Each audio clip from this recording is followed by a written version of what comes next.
Hello guys, welcome to the channel English by heart and my name is Tarun Swami और मैं आपके लिए लेकर आया हूं इडियम्स एंड फ्रेजेस जो कि वोकैबुलरी का हिस्सा है।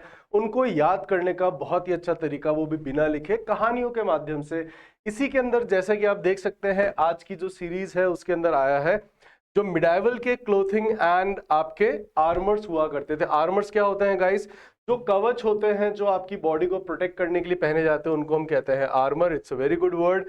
एंड मिडाइवल इज जो मध्यकालीन जो होता है एरा, युग, उसको हम कहते हैं मिडाइवल। फाइन। और यह जो इडियम्स एंड फ्रेजेस है वह आपके एसएससी में भी आएगा, क्योंकि बहुत बार बच्चों को एक डाउट रहता है कि सर क्या यह, मैं एसएससी की तैयारी कर रहा हूं, मैं बैंक की तैयारी कर रहा हूं, क्या ये मेरे काम आएगा कि नहीं आएगा, है ना?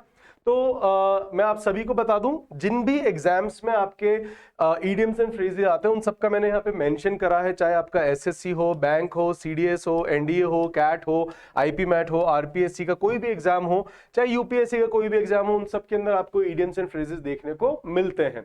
तो उसी के अंदर बहुत सारे आपको ऐसे इडियम्स एंड फ्रेजेस मिलेंगे जो इनसे हैं।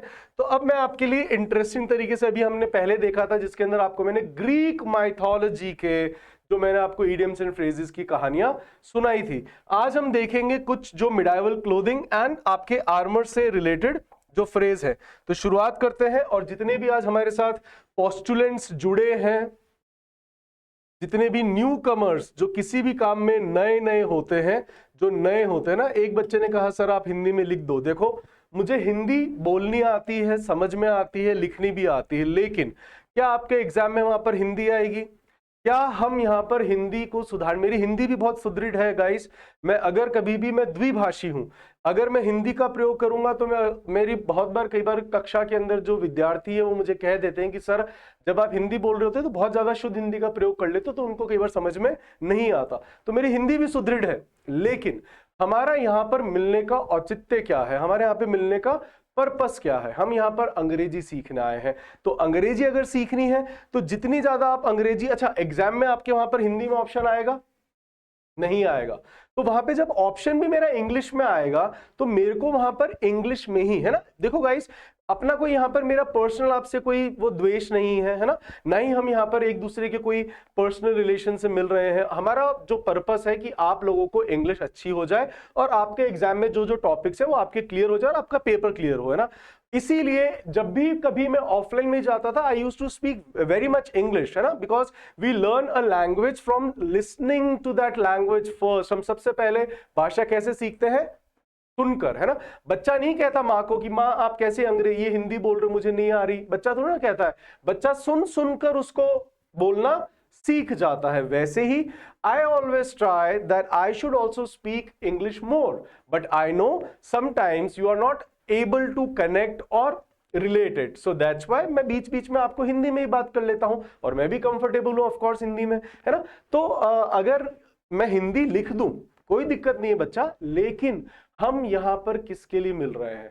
तो जितनी ज्यादा आप अंग्रेजी सुनोगे, जितनी ज्यादा आप अंग्रेजी पढ़ोगे और जितनी ज्यादा आप अंग्रेजी लिखोगे, उतनी ज्यादा आपकी उस भाषा पर कमांड या पकड़ अच्छी होगी। फाइन। फिर भी मैं कोशिश कर लूं, लेकिन मेरे को नहीं लगता गाइस कि वो आपके फायदे के लिए है ना? क्योंकि मेरा जो पर्पस है कि you should be benefited utmost, है ना? कि सबसे ज्यादा जो है वो आपका फायदा होना चाहिए। तो इसी के साथ शुरू करते हैं, अपन चलते हैं आगे। जो पहला है दैट इज, ये बड़ा ही इंटरेस्टिंग और बहुत बार आपको ये पढ़ने को मिला होगा, न्यूज़पेपर्स में भी आपने इसको देखा होगा। That is throw down the gauntlet. Gauntlet होता क्या था गाइस? अब यहाँ पे ये जो पिक्चर आप देख रहे हैं कि जो ये हाथ में पहना करते थे, जो ग्लव्स होते थे हाथ में, है ना, जो लोहे के जंजीर के बने होते थे, यह एक प्रथा होती थी। इसकी कहानी भी आज मैं आपके लिए लेकर आया हूं गाइस, क्योंकि जब हम पढ़ेंगे, मैंने कहा ना जितना हम पढ़ेंगे उतनी ही आपकी वोकैब और उस भाषा पे पकड़ अच्छी होगी। तो अपन यहाँ पे पढ़ेंगे भी, है ना? रीडिंग वोकैब हम सब साथ में चला सकते हैं। मैंने पहले वाले वीडियोस में भी कहा है कि ऐसा कुछ नहीं है कि अगर मैं वोकैब पढ़ रहा हूं तो मैं सिर्फ वोकैब पे ध्यान दूं, मैं रीडिंग भी कर सकता हूं। तो जो इसकी कहानी वो क्या कहती है, that a gauntlet was a heavy leather glove covered in metal plates, है ना? वो ग्लव्स वैसे लेदर का होता था बट उसके ऊपर मेटल प्लेट्स भी होती थी। That protected a knights. Knights कौन होते हैं गाइस? आपने देखा है कोलकाता नाइट राइडर। अब नाइट कौन होता है? जो घोड़े पर जो योद्धा होते हैं उनको हम कहते हैं knights. Fine. And forearm. तो फोर आर्म कौन सी होती है आपकी? जो ये वाली आर्म होती है, they are your 4 arms, fine. In the culture of chivalry, chivalry क्या होती है गाइस, जो ब्रेवरी होती है ना, वैसे शिवेलरी हम क्या कहते हैं, शिवेलरी होती है दैट इज जो जेंटलमैननेस होती है उसको हम कहते हैं शिवेलरी, राइट। तो जो शिवेलरी होती है उसके कल्चर के अंदर अगर कोई योद्धा wanted to challenge someone to a duel, duel क्या होता है, दो, 1 on 1, दो के बीच का युद्ध, तो he would literally take off his heavy glove and cast it on to the ground, और वह ग्राउंड पर फेंक देता था। If the opponent picked it up, अगर उसका प्रतिद्वंदी वो उसको उठा लेता था तो जो चैलेंज है वॉज एक्सेप्टेड, और जब चैलेंज को एक्सेप्ट कर लिया जाता है गाइस तो उसको हम क्या कहते हैं, टेकिंग अप द गॉन्टलेट। कि throw the gauntlet, that means you are giving the challenge to someone, and when somebody takes up, right, so अगर किसी ने इसको उठा लिया that means you are accepting the challenge. So it's a very good phrase guys, ये आपको newspaper वगैरह में बहुत जगह आपको पढ़ने को मिलेगा, प्रीवियस पेपर्स में भी देखने को मिलेगा। So it's a very good phrase। ये पुराने मध्यकालीन के अंदर जो योद्धा थे, जो नाइट्स हुआ करते थे, वो इसको प्रैक्टिस किया करते थे जब भी कभी उनको ड्यूअल, कोई 1 on 1, दो के बीच में अगर उनको कोई फाइट करनी होती थी। So I hope you must, अब जब भी गॉन्टलेट आएगा तो do not get confuse, gauntlets are these gloves, fine. ये बहुत बार मैंने भी पैसेजेस के अंदर क्लास में पढ़ाया है ये वर्ड, तो ये जरूर से आपके पेपर में आया हुआ है और आगे भी आ सकता है। जो नेक्स्ट इसके सेंटेंस आप देख सकते हैं guys, that the small tech startup threw down the gauntlet to its multi-billion dollar competitor while launching a complete free open source version of the same software. Like Jio has thrown the gauntlet in the field of telecom industry to all the other players. Right, तो जियो ने आके क्या करा, सबको challenge कर दिया, because everybody, जो जितनी भी सारी कंपनीज थी, they were very expensive and they were charging a lot for the data and all such things, so they through the a gauntlet and definitely others they had to accept it, fine. So context क्या था, use when someone issues a major challenge or open defiance against a rival, fine. तो I hope ये sentence भी आ गया, अब आपको पता पड़ गया होगा सेंटेंस में कैसे यूज किया जाता है। रिचा रिचा ऑलवेज डिमांड थी। अब क्या है कि प्लेटफॉर्म पे कोई बच्चा कहता है सर इंग्लिश में पूरा करो, रिचा जो थी वो डिमांड करती थी कि सर आप पूरी इंग्लिश में पूरा इसको सुनाओ। अब एक राहुल है या सॉरी आदित्य है, आदित्य ने मुझे कहा कि सर आप इसको पूरा हिंदी में बताओ, है ना। तो ऐसा नहीं हो सकता है ना कि अपन हिंदी में मैं कभी भी नहीं जाना चाहूंगा। रिचा आई डू अग्री कि अपन इंग्लिश में चल सकते हैं, because see we are here, जैसे बच्चा अभी आदित्य एंड ऑल, कि हम जो है आज मैंने पंजाबी कैसे सीखे बच्चा, गाने सुना है जो हमने, है ना, कि आल तवाड़ा किए गुच्ची अरमानी पीछे रोड़ दी जवानी, राइट। या फिर आपके चाहे आपके हनी सिंह के गाने हो, चाहे आपके मिक्का सिंह के गाने हो, तो जो भी पंजाबी आती है हमने वहां से सीखा है ना। चाहे गुजराती आपने सीखी हो, चाहे जो आपने ये डेस्पेसिटो सीखा हो, भले हमें नहीं आते, है ना, हमें वो भाषा नहीं आती, बट फिर भी हम वो गाने गा लेते हैं, है ना। क्यों? क्योंकि हमने सुना है। तो सेम बच्चा, जितना आप इस भाषा को सुनोगे, मैं ऑफलाइन में भी यही कहा करता था कि please give your ears when I speak, because by listening you learn the language, this is the first step of learning the language, that is listening. तो kindly give your ears and धीरे धीरे आपको समझ में आ जाएगा। और बच्चा exam में हमारे पेपर में आएगा भी क्या, इंग्लिश में, और वैसे मैं हिंदी में उसका हमेशा जवाब यह बता देता हूं। मैंने जैसे भी इसका बता दिया कि किसी ने अगर आपको चैलेंज करा है मतलब किसी ने अगर आपको ललकारा है, तो किसी को ललकारना that is throw up the gauntlet. और अगर आप उसकी जो उसने आपको ललकारा, अगर आप उसको वो कर लेते हो स्वीकार, राइट, तो that is known as taking up the gauntlet, fine. अब गॉन्टलेट को हिंदी में क्या कहते हैं, that I do not know, fine. ये अब उसका हिंदी में कोई बड़ा अस्त्र शस्त्र का नाम होगा, वो आप सर्च कर सकते हैं। चलिए, जो नेक्स्ट है that is a chink in once armour. ये भी आपको जरूर से प्रीवियस ईयर के पेपर्स में, न्यूज़पेपर्स में, और आपके जो भी आप किसी टेस्ट सीरीज कोचिंग वगैरह में आप देखते हैं तो उनकी बुक्स में भी आपको देखने को मिलेगा। आर्मर मैंने बताया ही है। आर्मर क्या होता है गाइज, ये जो पूरा शरीर पे धारण किया जाता है उसको हम कहते हैं आर्मर। जितने भी पबजी खेलने वाले बच्चे उनको पता है, फाइन। तो अब आर्मर्स में क्या होता था कि जो चिंक क्या हो जाता है, जो गैप रह जाता है, जैसे कि आपके आर्म पिट्स में रह गया, ये जो ग्रोइंस होता है एरिया, है ना, अब्डोमेन और आपके थाइस का इनर का जो एरिया होता है that is known as groin, क्योंकि अभी पढ़ेंगे तो ये आएगा। तो अगर जो एक गैप है दैट मीन्स अ माइनर, छोटा लेकिन फैटल। फैटल क्या होता है, जानलेवा। वल्नरेबिलिटी, दैट मींस वल्नरेबिलिटी बहुत ही अच्छा शब्द होता है, हमने पहले भी देखा है। इसके सिनोनिम्स भी मैंने आपको बताए थे, कृपया करके मुझे कमेंट करके बताइएगा कि वल्नरेबल के सिनोनिम्स क्या, और 2 सिनोनिम्स चाहिए मुझे, फाइन। तो वल्नरेबिलिटी मतलब जिसको बहुत इजीली नुकसान पहुंचाया जा सकता है, जो वहां पे वह कमजोर है, राइट। तो देख लिया यहां पे लिखा हुआ है वीकनेस, फाइन। तो कोई भी बहुत छोटा सा लेकिन जानलेवा कोई कमजोरी आपकी रह गई हो, कोई एक कमी रह गई हो, उसको हम कहते हैं a chink in once armour. कहानी क्या है इसकी? That by the 14th century, 14वीं सदी के आसपास, जो योद्धा घोड़े वाले वोर सोफेस्टिकेटेड सूट्स, बहुत ही अच्छे सोफिस्टिकेटेड ओवरलैपिंग स्टील प्लेट्स, उनके ऊपर स्टील प्लेट्स ओवरलैप होती थी एक के ऊपर एक। हाउएवर, हालांकि नो सूट ऑफ आर्मर, लेकिन कोई भी जो सूट था आर्मर का कुड कवर, वो कवर कर सकता था ह्यूमन बॉडी परफेक्टली। तो कोई भी ऐसा नहीं था कि जो पूरे बॉडी को अच्छे से कवर कर ले, क्योंकि आपको हैंड मूवमेंट लड़ाने करने के लिए आपको अपने जॉइंट्स खुले रखने पड़ते थे ना। So there had to be gaps at the joints like the armpits, groins और द नेक। तो आर्मपिट्स हो गए आपके, ग्रॉइंस आपका एरिया हो गया, ये वाला एरिया, एंड योर नेक। तो ये तो आपको मूव करने के लिए आपको खुले रखने पड़ते थे to allow for movement. The small gaps और क्रैक्स वर कॉल्ड चिंक्स, और ये क्या कहलाते थे? चिंक्स। एन आर्चर, धनुर्धर, या फिर जो लाइन्समैन होते थे विद अ डैगर, खंजर, dagger is a very good word, dagger is use for खंजर, ये ध्यान रखिएगा। Would specially aim for these, dagger से भी एक मुहावरा बनता है, अगर किसी को आता है तो kindly do answer me that what is the phrase और the idiom that we use with dagger. Would specifically aim for these chinks to bring down an otherwise invincible warrior.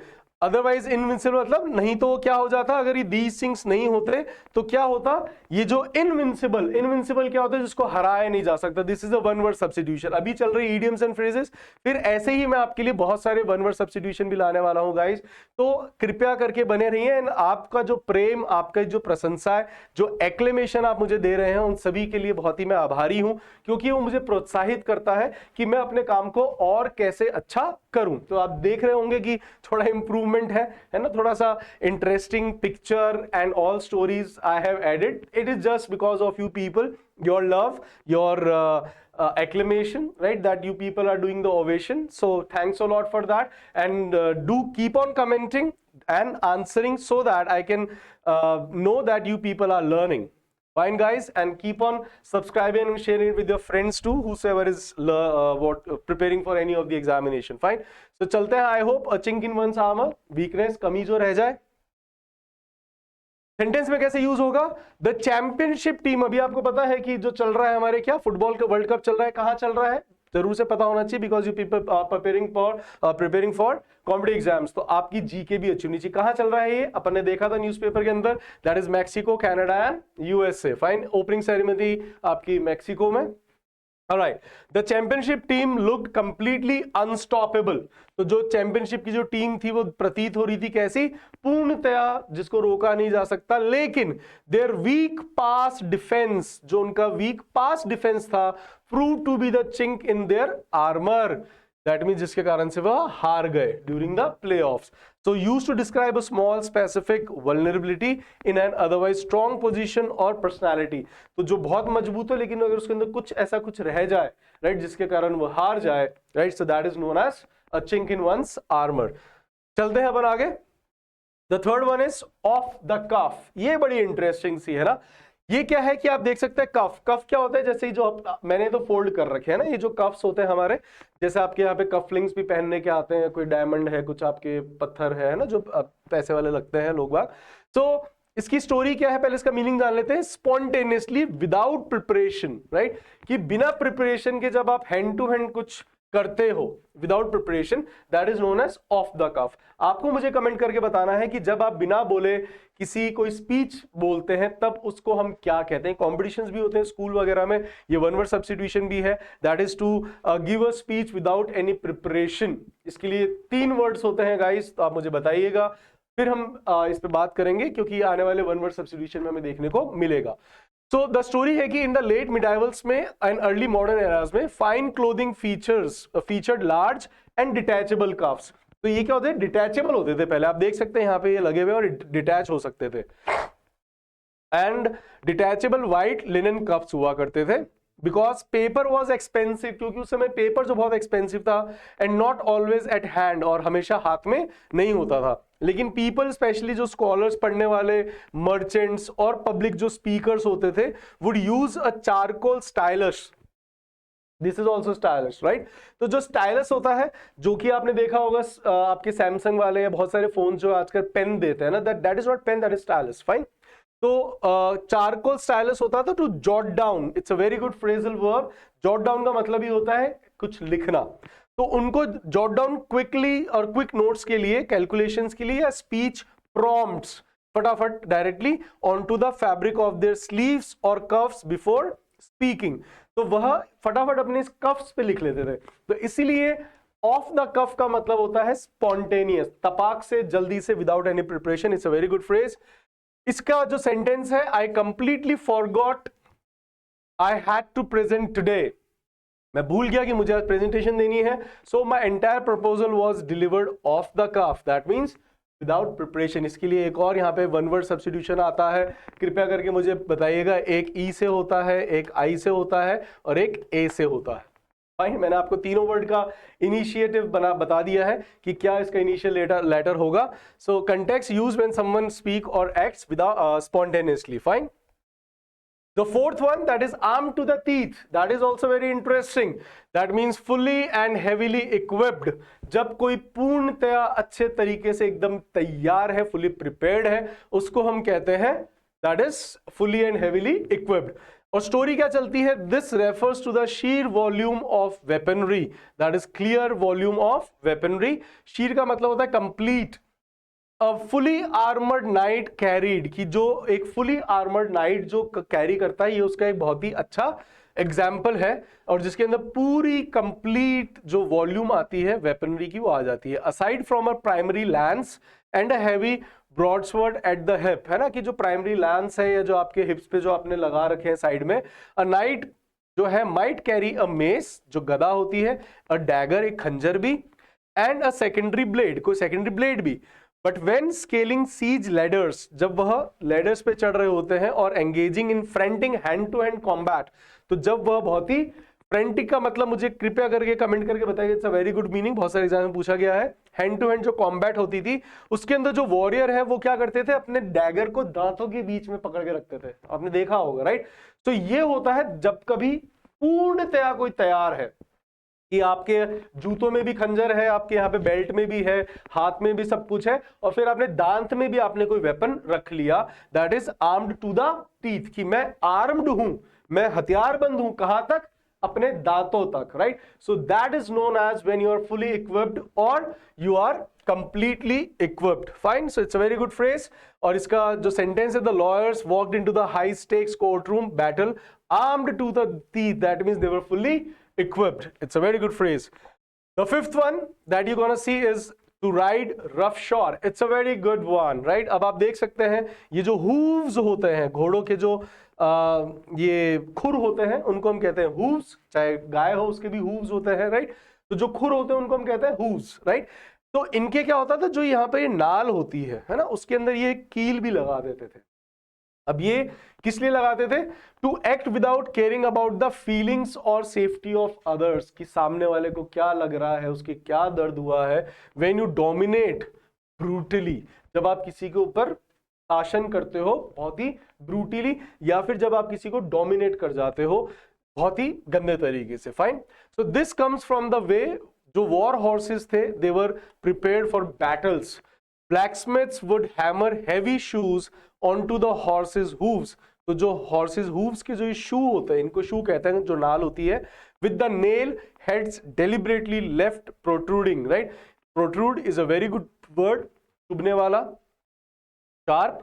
These were called rough shoes, designed to have to give the massive horse traction. एक तो पकड़ा है। On muddy battlefields, if a cavalry is a very good word guys, good सेना या जानवरों की जो सेना होती है, मतलब जैसे ऊंट हुआ, घोड़ा हुआ, खच्चर हुआ, तो उसके ऊपर जब सेना बैठी है, that is known as cavalry, fine. घोड़ों के ऊपर भी होती है, तब भी जो सेना है पूरी वो कहलाती है कैवलरी।